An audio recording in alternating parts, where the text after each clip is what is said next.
Hello, everyone. Welcome to the Ludus Press's continuing coverage of E3 2016. Um, I think I timed this a little wrong when I set up the stream because I believe the actual press conference itself is starting um, at 11, not the pre-show. I think that's true, so I'm starting this a bit early. Because of that, there is no one else here but me, and that's my fault. I messed up the times. But I am here, and Microsoft will be beginning shortly. I'm just checking if there is any other noteworthy news that has occurred since last night, and it does not look like that is the case from what I'm seeing. So Microsoft she'll start shortly, and we have a handful of possible games that we'll be seeing from them, and a couple of stuff that is confirmed, and a couple of stuff that has leaked. Starting with the leaks, we know that Microsoft has a slimmed down version of the Xbox One on the docket called the Xbox One S. That is 40% smaller, has a slightly redesigned controller, and I don't believe we know much of anything else about it right now for certain, other than those two things. But it does not seem to be more powerful a la the PlayStation Neo. It is just your standard physical redesign.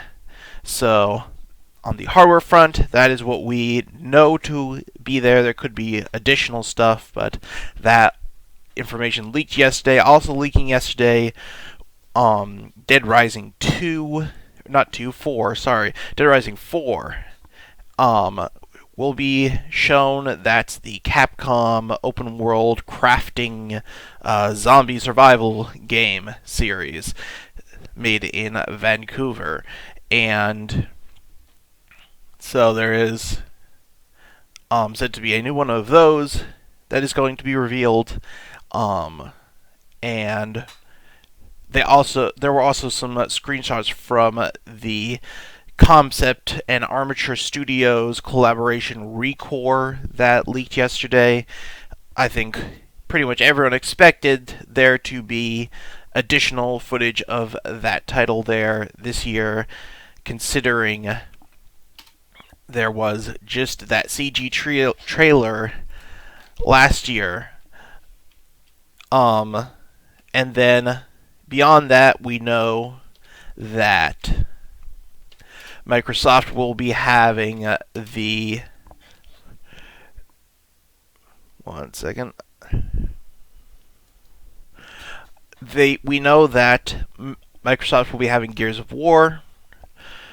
We know that they will be having... sorry, I'm trying to pull up a list of their upcoming titles, so... Give me 1 second. Make sure I don't forget anything. Okay. Crackdown 3, I do not know if we've confirmed that it will be there, but seems likely that it will arrive, considering that it's been announced and was shown, I believe, at Gamescom last August, so it will likely be there. Halo Wars 2, again, also not confirmed, but likely to be there. I believe that was either announced at the tail end of last E3 or at Gamescom. It was the stinger, the ending moment of their of some press conference they gave. I don't remember if it was the E3 one last year. So we got Halo Wars 2. We have Sea of Thieves from Rare, which was that pirate-themed exploration, which seemed to be multiplayer-focused, crazy-looking cool thing that we saw last year. And then we have Scalebound from the Platinum Games, which was that dragon riding, dragon raising RPG action crazy thing. It also looked pretty cool, and I believe that is what we have as far as announced projects from Microsoft, which is still a fair number, and some very cool looking things among them. Honestly, I actually can say I'm excited for almost that entire lineup. So, we got some cool stuff from Microsoft on that front, and we have some possible announcements. I'm going to go on not much of a limb and say that there's probably going to be a new Forza Horizon released this year, as Microsoft has released a new Forza game every year for the past 5 or 6 years. So, no reason to think they'll be stopping now, and for several years now they've alternated between the standard Forza Motorsport series and the open world Forza Horizon series. So I have to imagine we'll be seeing a new Forza Horizon this year, because we got Forza Motorsport 6 last year. And beyond that, they're also almost certainly working on Halo 6, but this seems maybe a little too soon to be showing any of that, as Halo 5 just launched last year. I guess we could see some sort of Halo 5 expansion type of thing, but I would bet the majority of the Halo focus is on Halo Wars 2.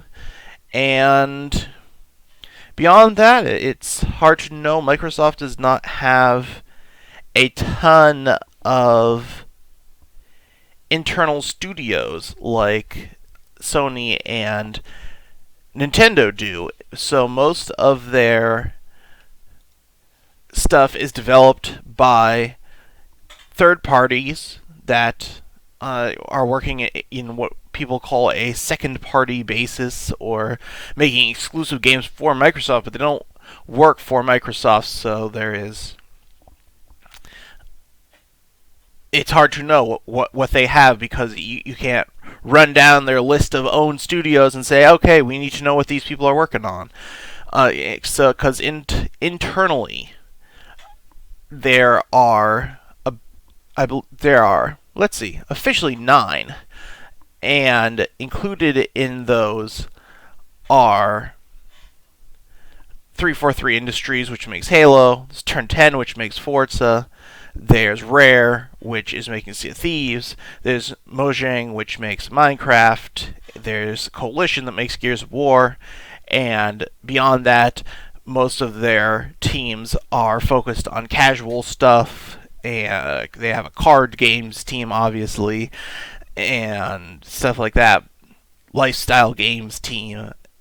But really, they only have a handful of studios making core Xbox One full-on titles. So it's hard to know what they're going to show. It always is a surprise. They used to own a ton of different teams, but they've spun those off. For example, Bungie and Twisted Pixel were first-party studios at some point that were spun off into their own, and Lionhead was just recently closed earlier this year. FASA, which made the MechWarrior and Shadowrun series, was closed down a couple of years ago. Ensemble of Age of Empires fame was shut down. So they've lost a lot of their internal development talent, let's say, as their studio has struggled over the years. And so it's not an easy thing to know what Microsoft has up their sleeve these days. So we'll see. And I guess I don't have too much else to say about them in specific. I guess we can likely expect a bunch of different third-party publishers on stage showing off either titles with exclusive DLC or that are timed exclusives of some sort, or and maybe even just pure third-party stuff. It seems like these days Call of Duty ends up showing up at Sony, not at Microsoft, but you never know. And there's no Square Enix press conference this year, and they do have quite a few games in the works, as we spoke about yesterday, so there's definitely the possibility that we'll see them show up on stage to show off either the stuff they're working on in the West, like Deus Ex, or Final Fantasy 15, or Kingdom Hearts of some sorts, although I think in all cases those are more likely to show up at Sony's press conference, but, never count Microsoft out. And beyond that, I'm not really certain. It will be interesting to see if that covers their entire show. They have, in recent years, done a really just rapid-fire assault of trailers of upcoming games as their show, which has been a really good format, but it requires that they have close to 2 hours worth of trailers to show. So it would be tough to know if they can keep that format and have enough titles to show this year. We'll see. They could have some surprises for us, hopefully. I would love it if Phantom Dust made a comeback after it was rebooted a couple years ago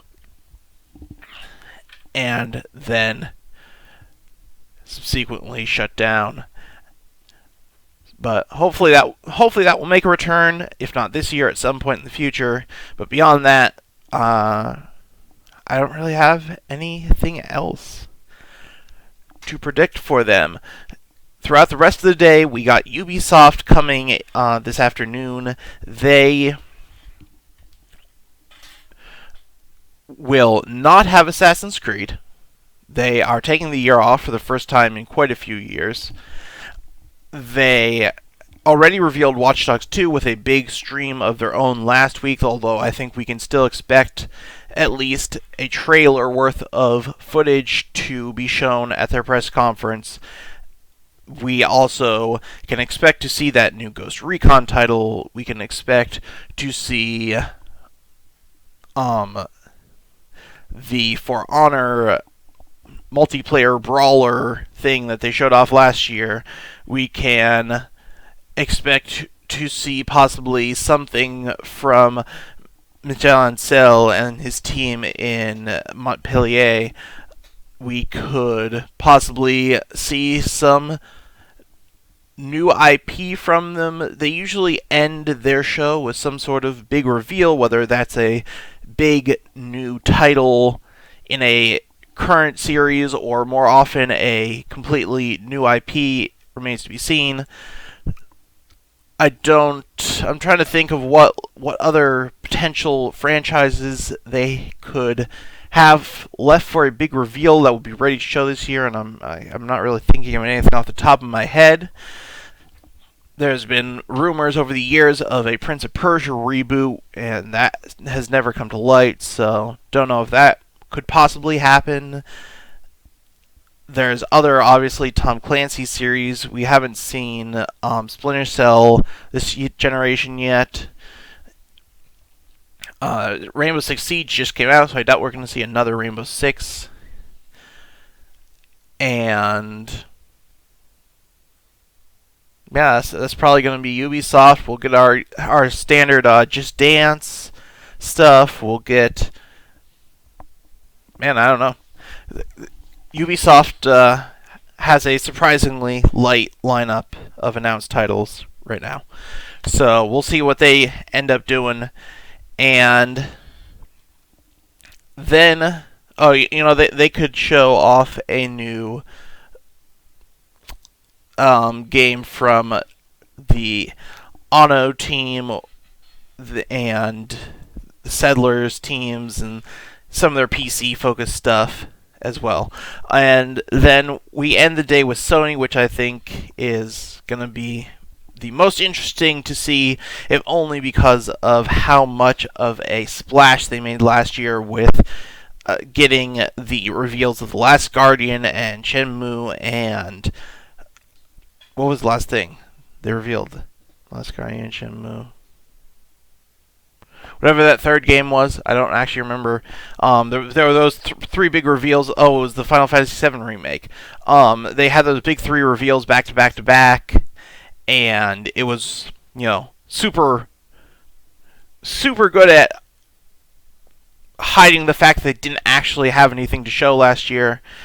So hopefully that gave them the time they needed to get a compelling set of games ready to show for this year, because their first party lineup has been unusually light this generation, and we're finally at the point where it seems like quite a few of their first party studios should have some titles ready.